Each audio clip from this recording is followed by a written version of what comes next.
ఒక మంచి ప్రార్థన. నేను నీ ధర్మశాస్త్రమునందు ఆశ్చర్యమైన సంగతులను చూచినట్లు నా కన్నులు తెరువుము.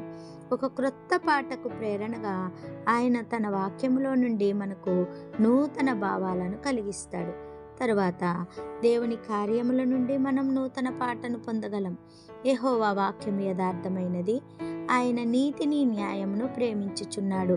మన పరిసరాలను చూచినప్పుడు మనకు దుఃఖం కనిపించవచ్చు, కానీ కీర్తనకారుడు ఆనందాన్ని చూశాడు. అనీతి అన్యాయం మనకు కనిపించవచ్చు, కానీ కీర్తనకారుడు దేవుని నీతిని న్యాయమును చూశాడు.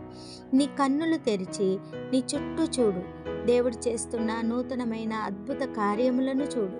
చివరిగా ప్రభువుతో మన నడక ద్వారా మనం ఒక నూతన పాటను పొందగలం.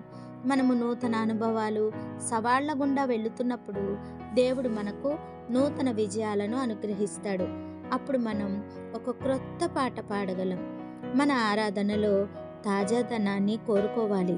ప్రభువు కొరకు మన సాక్ష్యంలో తీవ్రత, తాజాదనం కోరుకోవాలి.